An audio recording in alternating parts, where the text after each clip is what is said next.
आज मी आपल्यासोबत तोंडात टाकताच विरघळणारी ही मऊसूद आंबा खोबऱ्याची बर्फीची रेसिपी शेअर करणार आहे. जी बर्फी बनवायला खूप सोपी आहे.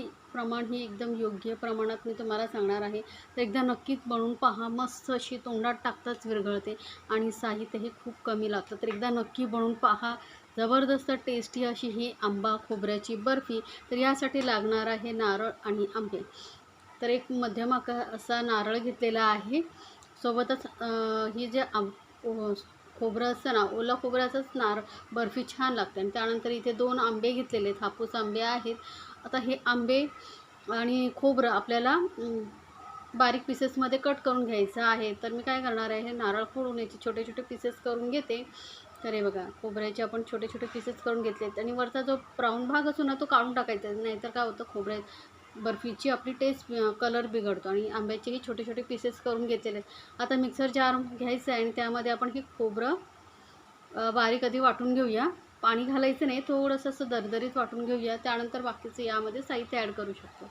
तर बघा, पाणी वगैरे न घालताच आपण हे थोडंसं असं दरदरीत वाटून घेतलेलं आहे. आता यामध्ये आपण घालणार आहोत आंब्याच्या फोडी. म्हणजे काय होईल, आंब्याच्या फोडीमुळे हे खोबरं जे आहे एकदम बारीक वाटलं जाईल. कारण हे सुकं असताना जास्त यामध्ये पाणी वगैरे काहीच नाही घातलेलं आहे, त्यामुळे ते एकदम बारीक असं वाटलं जात नाही. तर आंब्याच्या फोडी मी थोड्या घातलेल्या आहे. थोड्या थोड्या करून यामध्ये मिक्स करत जायचं आणि हे बारीक एकदम वाटून घ्यायचं आहे. आता हे खोबरं आणि आंबा वाटून झाल्यानंतर आपल्याला वळायचं आहे गॅसकडे. तर गॅसवरती ना मी एक पॅन ठेवलेला आहे आणि या पॅनमध्ये आपण घेणार आहोत थोडंसं तूप. तर 1 चमचा इथे तूप घेतलेलं आहे. तुपामुळे काय होतं, आपल्या बर्फीला चकाकीही छान येते आणि टेस्टही चांगली लागते. त्यामुळे मी थोडंसं तूप घेतलेलं आहे. आता हे तूप व्यवस्थित असं पॅनवरती पसरवून घ्यायचं आणि हा जे आपण खोबरं आणि आंबा वाटून घेतला होता ते सर्व यामध्ये घालायचं आहे. आणि गॅस एकदम कमी ठेवायची बरं का. कमी गॅसवरती आता हे छान असं भाजून घ्यायचं आहे आपल्याला. 2 मिनटं आपण हे छान असं परतून घ्यायचं आहे. म्हणजे काय होतं, खोबऱ्यामधला जो ओलसरपणा असतो ना, तोही कमी होतो आणि आंबाही चांगला असला तुपामध्ये परतला जातो. त्यामुळे आपली बर्फी लवकर होते. अजून यामध्ये आपण साखर वगैरे काहीच घातलेली नाही आहे. त्यामुळे आधी फक्त असं 2 मिनटं मस्त असं परतून घ्यायचं. यामुळे लक्षात ठेवा, बर्फी लवकर होते. कारण जर साखर घातली ना, तर मग पाणी सुटतं लवकर आणि मग बर्फी व्हायला टाईम लागते. त्यानंतर इथे मी अर्धा कप साखर घेतलेली आहे. आता आंबा किती गोड आहे यावरती तुम्हाला साखरेचं प्रमाण कमी जास्त करायचं असतं. हा आंबा थोडा जास्त गोड होता, त्यामुळे मी अर्धा कप साखर घातलेली आहे.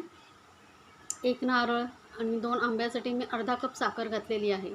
तुम्ही थोडी आधी साखर घालून बघा, थोडं टेस्ट करून बघा. तुम्हाला जर असं वाटलं की गोड कमी आहे, तर थोडी साखर मग तुम्ही वाढवू शकता. आता हे छान असं मिक्स करून घेऊया. तर बघू शकता, साखरेमुळे थोडंसं पाणी सुटलेलं आहे. आता इथे ना आपली बर्फी अजून टेस्टी होण्यासाठी मी मिल्क पावडर घालते. तर 2 चमचे मिल्क पावडर घालते. मिल्क पावडरमुळे काय होतं, बर्फीला मस्त अशी माव्यासारखी टेस्ट येते. कारण जर तुम्ही मिल्क पावडरऐवजी दूध घातलात ना, तर मग बर्फी व्हायला खूप टाईम लागतो ते दूध आटेपर्यंत. त्यापेक्षा ही साधी सोपी पद्धत आहे. मिल्क पावडर घालायची. 10-10 रुपयाचे पाउचेस येतात. आज आरामात कुठल्याही किराणा दुकानामध्ये तुम्हाला इझिली मिळून जाते. ते एक पॅकेट 10 रुपयाची घातलात ना, तरी बर्फी टेस्टी होते. किंवा नाही तुम्हाला आवडत असेल, नाही घातलात तरी चालेल. ते बघा, साखरेमुळे आता थोडंसं पाणी ओलसर झालेलं आहे. तर प्रत्येक वेळी असं मस्त असं पॅनमध्ये पसरवून आपण हे चांगलं असं घट्ट गोळा होईपर्यंत शिजवून घ्यायचं आहे. गॅस थोडीशी वाढवलेली आहे, म्हणजे एकदम मीडियम पण नाही केलेली आहे.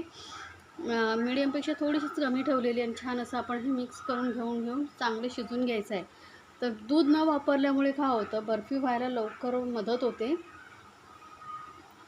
आता हे इथे मी मध्ये मिक्स करत आहे बघा, असं चांगलं असं शिजवून घेतलेलं आहे. थोडा गोळ्यासारखं होत आलेलं आहे, घट्ट झालेलं आहे. अजून आपल्याला व्यवस्थित घट्ट करून घ्यायचं आहे. आता हे किती घट्ट करायचं आहे, मिश्रण तयार झालं की नाही हे कसं ओळखायचं, तेही मी तुम्हाला पुढे सांगणार आहे. तर रेसिपी पूर्ण पहा, म्हणजे तुम्हाला कळेल. आणि बर्फी होत असताना ना, खरंच खूप टेस्टी असा सुगंध येतो. आता इथे तुम्ही वेलची पावडरही तुम्हाला आवडत असेल तर घालू शकता. मी फक्त आंब्याचा फ्लेवरसाठी, ओरिजिनल टेस्टसाठी मी इथे वेलची पावडर घालत नाही आहे. तर बघा, पहिल्यापेक्षा हे मिश्रण खूप घट्ट झालेलं आहे. प्रत्येक वेळी काय करायचं आहे, तळापासून छान असं मिक्स करत यायचं, नाही तर काय होईल, तळायला लागेल. तर आता हे बघा, मस्त घट्ट झाल्यानंतर काय करायचं, एक चमचा घ्यायचा, सोबा करून बघायचा. चमचा उभा राहिला म्हणजे आपलं मिश्रण तयार झालेलं आहे.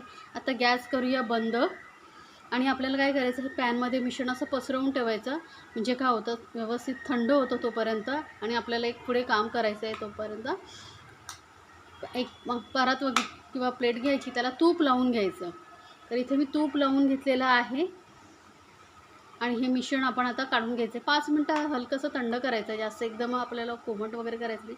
आपण हे तूप वगैरे लावेपर्यंत ते 5 मिनटं होऊन जातात. तर आता हे मिश्रण आपण एक ताटामध्ये काढून घेऊया.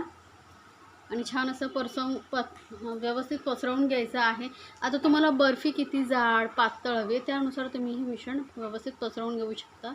तर चमच्याच्या साहाय्याने अलगद ह्याला असं व्यवस्थित पसरवून छान असं एकसारखं करून घ्यायचं आहे. बघू शकता.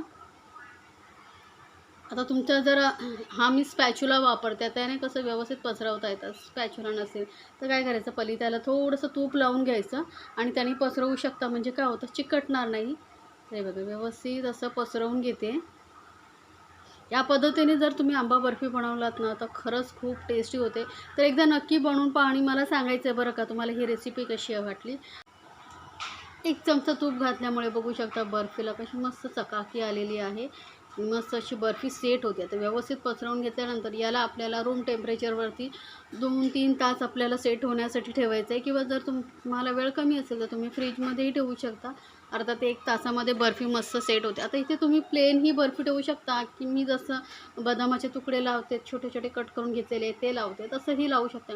त्यामुळे बर्फी दिसायला खूप सुंदर दिसते. किंवा प्लेनही तुम्ही ठेवू शकता, हे तुमच्यावरती.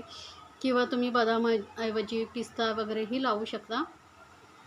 हलकं चमच्याने असं दाबून घ्यायचं. म्हणजे काय होतं, बर्फीमध्येही मस्त असं आतमध्ये व्यवस्थित चिकटले जातात. जेव्हा आपण कटिंग करतो तेव्हा निघत नाही. आता याला मी असंच बाहेर ठेवून देते थोडा वेळ झाकून. बर्फी मस्त सेट होते. तर आता आपण चेक करूया. 3 ते 4 तास ठेवली होती मी बर्फी. तर बघू शकता मस्त अशी बर्फी सेट झालेली आहे. आता याचे पीसेस कट करून घेऊया. आता पीसेस ही तुम्ही तुमच्या आवडीनुसार छोटे मोठे तुम्हाला जसे आवडतात तसे कट करून घेऊ शकता. आता मी मध्यम आकाराचे चौकोनी पीसेस करून घेणार आहे. तर बघू शकता पीसेस करताना तुम्हाला समजलं असेल की ती मऊसूद अशी आपली ही बर्फी झालेली आहे. बर्फी कडकही बनवतात, पण ही मऊसूद जेव्हा बर्फी आपण बनवतो ना, खरंच तोंडात टाकताच विरघळणारे असं रसरशीत लागते, जी खाण्यासाठी असं एकदम जबरदस्त लागते. तुम्हाला असं वाटेल की खरंच आंबा खाते. एवढी जबरदस्त अशी हे आंबा बर्फी लागते. कारण तोंडात टाकताच विरघळते आणि मन तृप्त होतं. खरंच एकदा नक्की बनवून पहा आणि मला सांगायचं आहे बरं का, तुम्हाला ही रेसिपी कशी वाटली. अशा छान छान रेसिपीसाठी आपल्या चॅनलला सबस्क्राईब जरूर करा. म्हणजे काय होईल, माझ्या नवीन रेसिपीची नोटिफिकेशन लगेचच तुमच्यापर्यंत पोहोचेल. तर ही बघू शकता बर्फी किती मऊसूद अशी झालेली आहे. आणि दिसायला जेवढी सुंदर आहे ना, तेवढीच चवीला ही अप्रतिम झालेली. एकदम तोंडात टाकताच विरघळणारी ही मऊसूद अशी आंबा खोबऱ्याची बर्फी नक्की बनवा आणि मला सांगायचं आहे बरं का.